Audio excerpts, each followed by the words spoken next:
Welcome to the Entrepreneur Podcast, where we take a look inside the lives of the accomplished and successful businessmen and women. We'll get up close and personal with the founders of booming startups. So lean in and prepare to carry away something to skyrocket your own business. Please subscribe to our show and do leave us a review. It means a lot to us. Now, here's your host, Rajiv.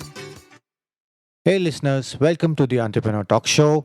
This is a show where we talk about entrepreneurship and speak to great founders. I'm your host Rajiv Unikrishnan. Today we have with us Piyush Jain, founder and CEO of Impact Guru.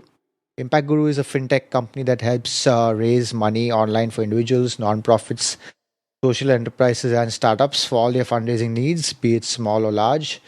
The company was incubated at Harvard's Innovation Lab venture in 2014 and PACT at Impact Hub in Singapore in 2015. Welcome, Piyush. Thank you, Rajiv, for that long welcome. I appreciate it. Look forward to this. Just a brief intro. Piyush is a starting block fellow, has over 7 years experience working with various companies from JP Morgan, Boston Consulting Group, Ernst & Young to the Government of India, Ministry of Youth Affairs and Sports. Did his undergrad at Wharton and his graduate degree from Harvard.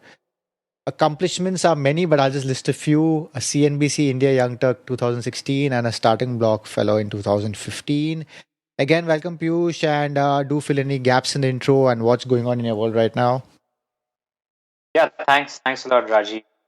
What we are trying to do at Impact Guru is basically help scale the social sector, primarily the NGOs and social enterprises, which are for-profit companies that have a strong social impact.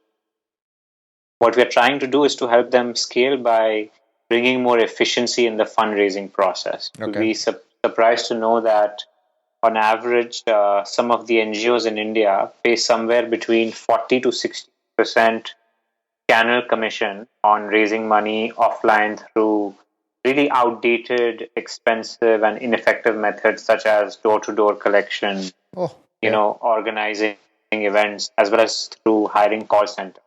So we are replacing that entirely through a seamless, online, easy-to-use, and convenient crowdfunding platform, which costs somewhere between 5 to.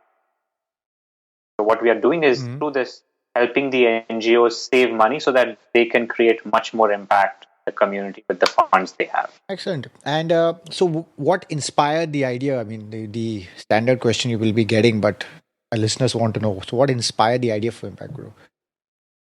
I have actually been an NRI for the last 12 years, but I grew up in India, and one of the experiences that definitely left a big mark on me was when I was volunteering for an orphanage when I was a teenager. And that's when I realized that, I'm quite lucky to have a home, have a family, and to be able to go to a school. And if I would not have been as lucky as I was, probably I could have been in an orphanage and maybe life would have been different. Of course, yeah. So that thought, that experience had a big impact on me, and it kept bringing me to the thought that I should do something, give back to the community one day.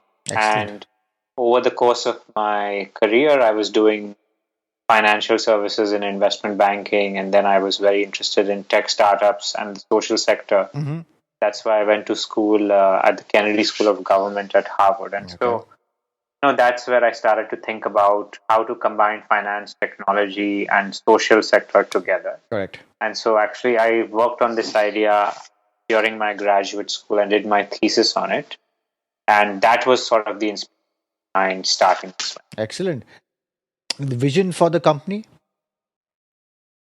We would want to be the number one online fundraising or crowdfunding platform for all fundraising causes, not just social, but also startups or social enterprises. We actually believe that given the recent change in funding climate, particularly in India, which is much more pessimistic, entrepreneurs need to be a little bit more creative in trying to raise capital from friends and family and pre-sell products, services, or selling the names or the rights to the names of future products in order to raise capital. You have to be creative in how to raise capital in today's environment. So the key people to take this project off the ground, was it only you, any co-founders? Yes, fortunately, I roped in my wife as a co-founder. Okay. Start this while I was still working at Boston Consulting. She brings a much more marketing, Okay. PR, and creative perspective as compared to my technical strategy and finance perspective. Okay. She is quite passionate and very, very involved in. Excellent. So did you like test this out before taking it to market, or did you just decide to Yes. take it? Okay. Yes, actually, we had spoken to at least 30 NGOs in India to get their feedback and reactions to whether they would be interested in using a service like this. And although it required several rounds of conversations and convincing, as soon as we started to crack a few of these customers, the others also started to come. So, it is tough at the beginning, Yeah. but as and when you convince a few clients, then it becomes easier. Okay. And you cover only India for now, or just a Yes, part of India? Okay. our strong focus is India, which is probably going to be 90 to 95% of the business. Okay. However, on occasion, we do crowdfunding in Southeast Asia as well. For example, we have funded a Hong Kong nonprofit Okay. where a marathon runner used our platform to do that. But we recently announced a partnership with Funnel, a leading private investment platform in Southeast Asia. So now we have offices in Singapore, Hong Kong, Malaysia, and Indonesia. What we want to do is use these bases to raise more philanthropic capital Correct. for Indian causes, or alternatively raise investment capital for social enterprises or some of the top startups. So we will be present in Southeast Asia, but primarily to attract capital coming. Okay. So how does the product work? I mean, in terms of people looking for funding and the investor side? Right. So, I mean, in very simple words, Yeah. anyone can start a page, Okay. which is basically a crowdfunding campaign. Correct.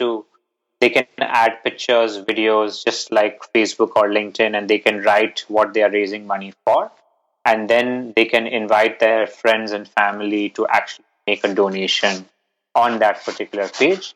Once the time limit specified by the user is over, we deduct our fees and then transfer the money to their bank account. Okay. So the It's fees. a relatively Okay. simple process. Okay. So revenue model is from a percent of the capital raised. Yes. Okay. So beyond the payment gateway fees, we charge somewhere between 5 to 7% revenue on the total amount of money raised, which is in line with international standards. That's really reasonable. Okay. And so you're coming to funding. If I read correctly, you raised around 8.5 million over the past year. I mean, from different organizations. So, was this a straight one round, or did you go through a seed and then the angel and then the A round or whatever? Right. So for our own startup, we have raised 500,000 US Okay. or 3.3 crore Indian rupees investment round. Okay. But in terms of the amount of funding we have facilitated for other NGOs and companies, Okay. that number is $8.5 Okay, got it. million Okay. over the last year and a half. Okay. And have all the campaigns been social till now, or any non-social ones also? No, primarily they have all been social so far. Yeah. Okay. And next steps, trying to grow in India itself, or moving out of India for now, or just?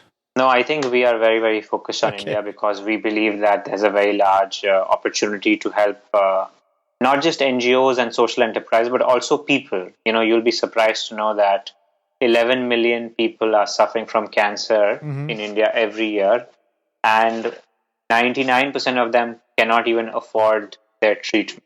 Correct. And we believe that we want to be a platform of choice for such people, whether they want to fund, medical treatment, whether they want to fund their scholarship. There should be a platform where people can go and ask for help, and people who are interested in helping can do their part. The sort of beauty of crowdfunding is small contributions can add up to really significant amounts, which can truly change the life of the particular individual who is asking for it, or if a relative asks for help to save someone. That's who's in really critical interesting condition. because being a survivor, I've seen this, and I'm part of many communities. I must tell them this exists. Yeah. Yes, so I mean, I Yeah. think we would be quite grateful. Having been an NRI myself, one of the passions was to actually how to connect the Indian diaspora globally, especially in Southeast Asia, which has more than 2.5 million people of Indian origin resident there. How to get them more connected back to their roots in India, Correct. even though they have grown up in Singapore, Malaysia, Indonesia, and Hong Correct. Kong. Yeah. And so, we are very targeted towards how to work with the Indian diaspora and getting them involved in either funding or volunteering or contributing through whatever way they can from Yeah. wherever they are. Okay. So, I mean, in 2016, the investment space, especially in funding, is kind of clammed. So, what's your take on the challenges faced by startups in 2016? I believe it is going to be challenging because investors are much more focused on profits, on very low customer acquisition cost, on high retention, and very clear reasons for startups to win and to create barriers for them to succeed. Correct. So I think as a result, because there was probably overexcitement or overhype of the sort of startup opportunity, those startups which are like Me Too propositions really do not have space Correct. to survive. Means that you'll have much fewer players which will be able to scale. Mm-hmm. Also, as you can already see, there is a lot of consolidation that's happening because investors have simply refused to fund startups because they believe they will not be viable. So Yep. you saw Zo Rooms being acquired by Oyo Room. Yep. Time now, I think, acquired by another major food startup. And you'll see much more of that across. Because I think, VCs were much more lenient in terms of spending. But I think that climate or that mood has definitely. Yeah. Okay. I think you'll see much more quality startups now coming out. Yeah, I mean, actually, a large quantity will always result in a good quality. The Yeah. question is, how much funding will the large quantity of startups? Yeah. The mentality of whoever will have the highest amount of money is going to win probably is going to be much more difficult to execute now because Correct. people are much more cautious about spending. And in fact, I think the recent evidence of what has happened to housing.com Yeah. and some other startups is probably showing that that approach might work in the short term, in that you might be able to kill your competitors in the short term, but you are still, if your underlying business is not going to cash flow generate profitable, Mm-hmm. you are going to run into problem. You're simply deferring that issue by a Yeah. few Yeah. years. Very true. Very true. Yep. So, moving out of business, who would you say influenced you most in life? I have always been a huge fan of sports, and growing up, I was a big fan of Michael Schumacher, who's a Formula Okay. One sports driver. I really, to date, look up to him because he set the benchmark for excellence, whatever category you want to be working. That's the first I've got on my show. And some of the best advice you've been given over time? um, I think I'm quite lucky that I have some great board of advisors on our company, Mm-hmm. which includes Harvard Business School professors, Sequoia funded entrepreneurs, Okay. managing directors at JP Morgan, and I think different people have obviously different Yep. insights and perspectives. Some of the advisors tell me that their job is to question and criticize everything that I'm doing, so that I'm much more honest about what done, which is a very Right. different way of working. Typically, you would expect advisors to tell you what to do. Here, some of them say, no, whatever you're doing, we will criticize it so that then you refine your process. Yeah. I thought that's quite interesting. I mean, some of the others said, look, this is going to be challenging. Yep. Doing a startup is arguably 10 to 100 times more challenging than even raising a kid. Of course. And so that means that there will be many times where you would question your Your strategy, Mm-hmm. your execution, your idea, ultimately persistence is going to matter a lot. Okay. And you need to be flexible to change your strategy according to market dynamic, competitive dynamic, Yep. Yep. and be very, very focused on not being so strongly wedded to a particular thing, but keep evaluating and exploring how to find profit.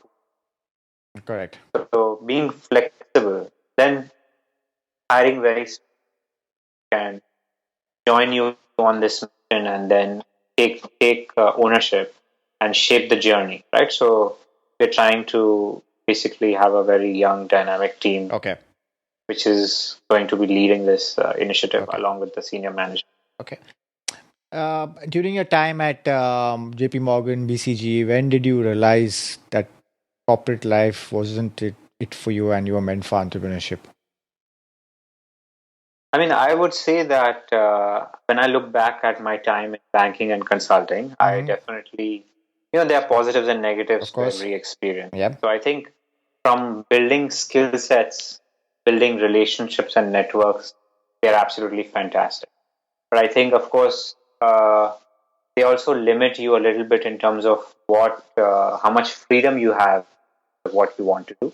At a young age, in a corporate, it's probably more difficult to create your own role.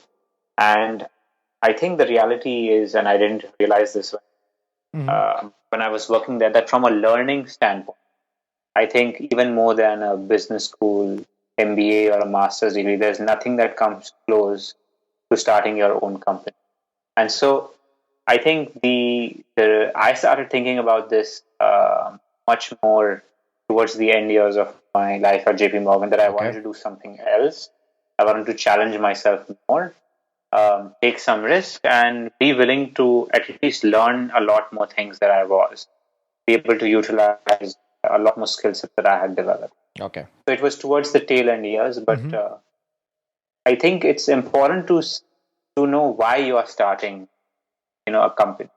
If you are purely doing it from a financial motivation standpoint, sometimes that does not work out because the amount of sacrifices it takes to create a company, and given the high failure rates for the vast majority of the company, probably not the right decision.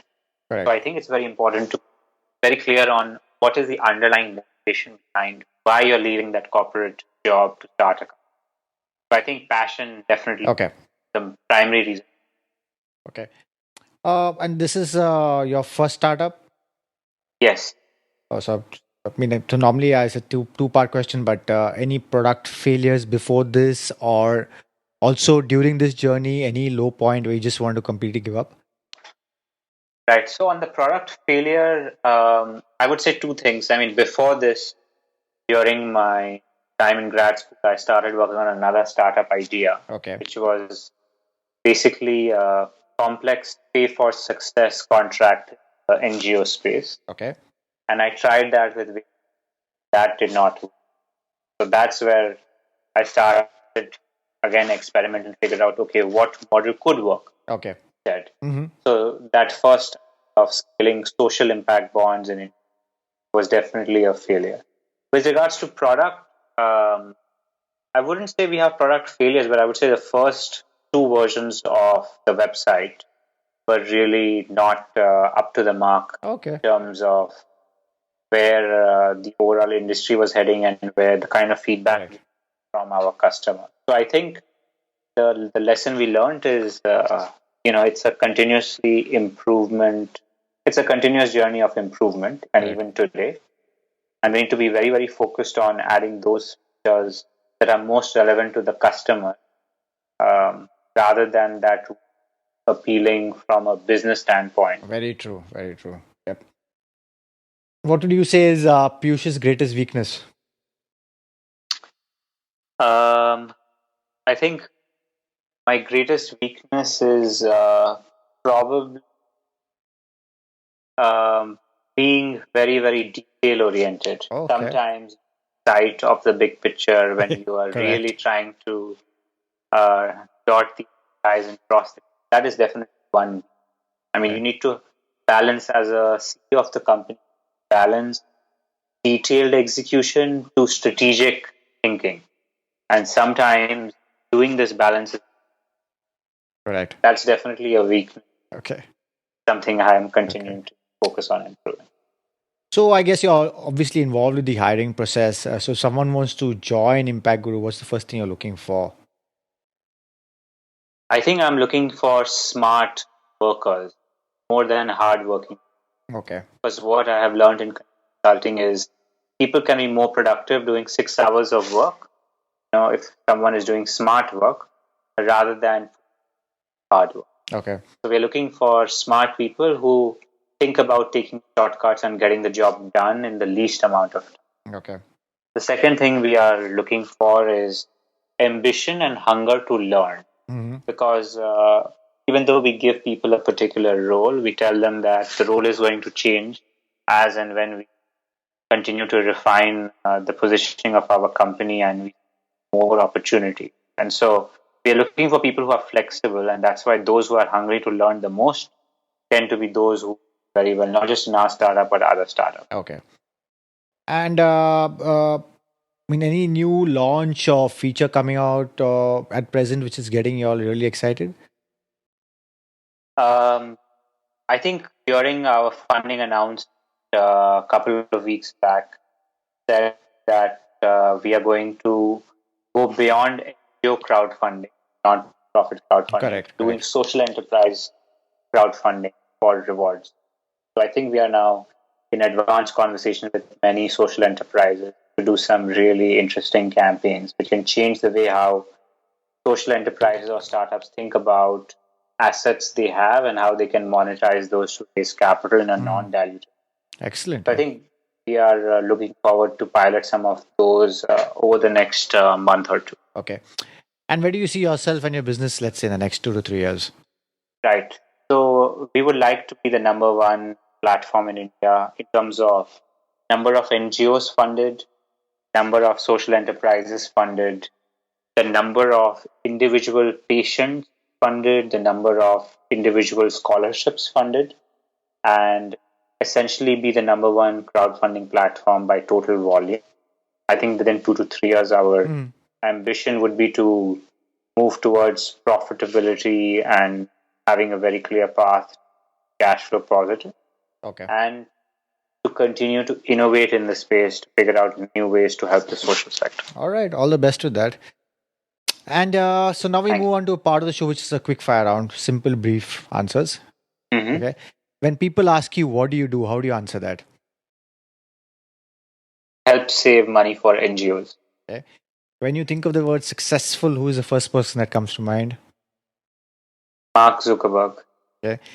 What do you excel at that people might not realize? Uh, Negotiation. Okay. And what is something you believe in that other people think is insane? Um, Being honest with everyone. Okay. And favorite city in the world? Hong Kong. Oh, HK. Very good. All right. Any book you're reading right now? No, not at the moment. I wish. Okay. And finally, Piyush, any last thought or piece of advice you may have missed that you want to give our aspiring founders?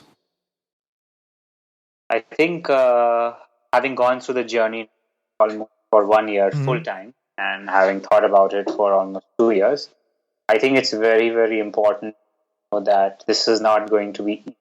And it's once you start, it's probably 5 to 7 years. So to be willing to take all the highs and lows and to go all the way once you start. So to think 100 times before starting, but after you've started, then to keep finding a way to. Very true. Very true. And please let our listeners know how they can reach you and Impact Guru. Yeah, you can visit our website on www.impactgroup.com and start a page or do an existing campaign if you believe that cause is worth supporting. You can follow me on Twitter. Okay. My Twitter handle is at Piyush CRJN. That's PIYUSH CRJIN. Okay. Okay. Again, Piyush, thanks for taking the time to talk to us and inspiring our listeners to start their own ventures. And all the very best building and scaling Impact Guru. Thank you, Rajiv. I really appreciate your time. Do visit impactguru.com and do visit us at theasianentrepreneur.com to get the show notes. And please subscribe to our show on iTunes, TuneIn, Stitcher, and all the other available platforms and leave a review on your show. Thank you. Thank you. Thank you for listening, and please subscribe to the show so you don't miss an episode. Our hope is that you are encouraged by what you've heard, and you can put these same concepts and mindsets to use with your own style. See you next time as we discover more about what it takes to be an accomplished entrepreneur. In the meantime, head over to theasianentrepreneur.com and check out show notes and other information to motivate you in your entrepreneurial endeavors.